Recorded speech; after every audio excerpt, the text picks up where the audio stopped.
Hello बच्चों and welcome to study with unique. और एक क्वेश्चन इंटीग्रेशन चैप्टर से लेके आया हूँ 2 मार्क्स के लिए।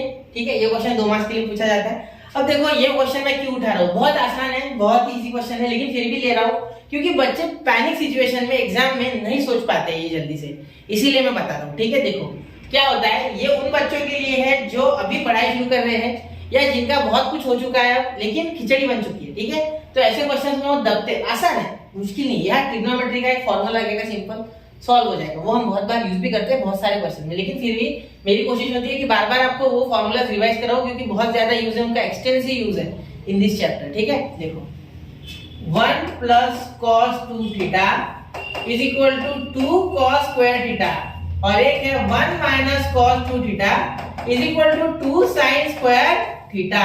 समझे मेरी बात? तो ये दो फॉर्मूला है बेटा, ये आपको आने ही चाहिए। ठीक है, ये दो फॉर्मूला आपको आने ही चाहिए इस चैप्टर से। ठीक है, ट्रिग्नोमेट्री से बात कर रहा हूं मैं। ठीक है, ये फॉर्मूला आते तो हो गया क्वेश्चन। देखो sin स्क्वायर x है, यहां सिर्फ x है। ठीक है, अब देखो sin स्क्वायर थीटा की वैल्यू बनाओगे तो क्या बन जाएगी, sin square theta is equal to 1 minus cos 2 theta upon 2। ठीक है, अब बहुत से बच्चे बोलेंगे सर डायरेक्ट कर देते थे, जो नहीं जानता इंटीग्रेशन अच्छे से। देखो मैं पहले ही बता चुका हूँ, जब मैंने इंटीग्रेशन के लेक्चर बनाए हैं ना, तो मैंने वहां 10-10 बार चिल्ला चिल्ला के कहा है कि इंटीग्रेशन में कोई भी चेन रूल अवेलेबल नहीं है। यहाँ आपको अच्छे से सोच समझ के पावर, इसको पावर बिल्कुल पसंद नहीं इंटीग्रेशन को, ये पावर हटानी पड़ती है। इसमें पावर अगर रहेगी तो इंटीग्रेटिंग ही होगा, फिलहाल ये इंटीग्रेटिंग फॉर्म में है नहीं, अब बनेगा जब मैं यहाँ ये सब्स्टिट्यूट करूंगा। देखो कैसे, चलो जादू देखते हैं। ठीक है, जादू नहीं है, एक्चुअली आसान ही है। आई इज इक्वल टू, ये चालू कर रहा हूँ, देखो ये सेकंड स्टेप है मेरी। I is equal to integration 0 से पाई by 2, lower limit 0, pi by 2 upper limit. देखो 1 माइनस cos 2 थीटा अपॉन 2 और ये dx, अरे थीटा लिख दिया मैंने ना, x सॉरी माय मिस्टेक बेटा। ठीक है, चलो ये हो गया। अब ध्यान देना यहाँ, अब इसके बाद हम करेंगे i इज इक्वल टू, अच्छे से लिखना चाहिए। ठीक है, 1/2 को सेपरेट कर दो। ठीक है, dx मैं साथ में इंटीग्रेशन भी सेपरेट कर रहा हूँ, minus integration of cos 2x 0 से लेके पाई बाय 2 dx। ठीक है, और ये अपॉन 2 हमने दोनों में बांट दिया, इसमें भी इसमें भी। ठीक है, अब ध्यान देना i इज इक्वल टू 1/2 और यहाँ x। ठीक है, ये 1/2 तो कांस्टेंट है, बाहर टूट जाएगा, तो इंटीग्रेशन ऑफ 1 dx, क्योंकि 1/2 बाहर तो 1 dx, तो integration of constant is x। जो डिफरेंशिएट सॉरी जो इंटीग्रेट कर रहा है वही खुद आ जाता है, तो dx या इंटीग्रेट करने वाला वेरिएबल है वही आ जाएगा, तो x आ गया। ठीक है, अब आपको ये तो पता होगा कि definite integration is independent of variable, पता है ना? चलिए, वरना 12 मिनट का मेरा लेक्चर है, वो देख लो। मैं खुद की पब्लिसिटी नहीं कर रहा हूँ, मैं सिर्फ बोल रहा हूँ कि आपको डेफिनेट इंटीग्रेशन के रूल्स आने चाहिए, फिर आपको ज्यादा फील आएगा। ठीक है, तो वो मैंने 12 मिनट का बनाया और एक घंटे का पूरा प्रूफ वाला है, और एक 12 मिनट का जिसमें मैंने शॉर्ट में पूरे बताए। ठीक है, चलो जितना टाइम याद रहता सर मुझे नहीं पता, 12 या 16 होगा, इसलिए मैंने 12 बोल दिया 0। ठीक है, कम समय का लेक्चर वैसे भी आपको पसंद है, लेकिन वो होना नहीं चाहिए एक्चुअली। कम समय में नहीं सीख पाते हो आप जो सीखना है, वो बोल बच्चन मत करो सर। ठीक है, सॉरी। अब यार देखो, इसको आप इंटीग्रेट करोगे cos 2x को तो आएगा sin 2x।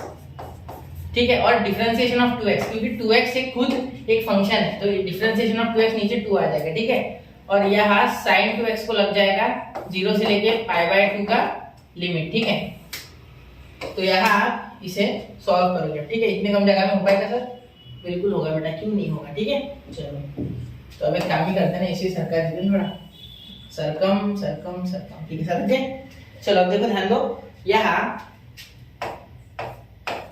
i is equal to ये 1/2, यहाँ पाई बाय 2 माइनस 0 डालोगे, 1/2 इन ब्रैकेट पाई बाय 2 और यहाँ माइनस 0। ठीक है, पाई बाय 2 माइनस 0 माइनस यहाँ भी हाफ, यहाँ 2 2 जा 4, तो मैं डायरेक्ट लिख रहा हूँ यहाँ 4। ठीक है, 2 2 जा 4 समझ लो।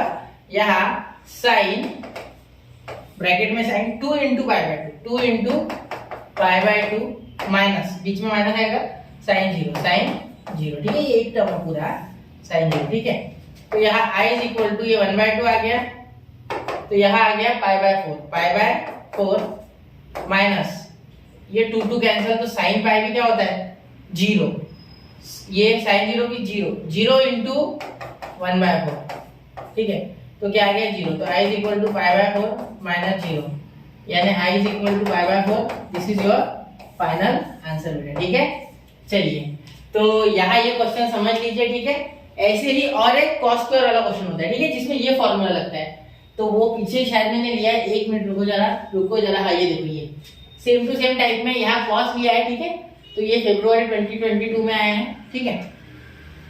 तो देखो यहाँ मैं आपको बताना चाहूंगा कि यहाँ आपका 1 plus cos 2 theta is equal to 2 cos square theta वाला फॉर्मूला यूज होगा, ठीक है। तो आप यहाँ cos स्क्वायर x की वैल्यू बनाओगे तो वो बनेगी थीटा की जगह x इमेजिन करो, ठीक है। ऐसा मत समझना, ठीक है। cos square theta 1 plus cos 2x upon 2 ये सब्स्टिट्यूट करके आंसर निकालना। और ये आपके लिए मेरी तरफ से होमवर्क क्वेश्चन, ठीक है, जरूर कीजिए बेटा, ठीक है। तो ऐसे ही पढ़ते रहे, आगे बढ़ते रहे।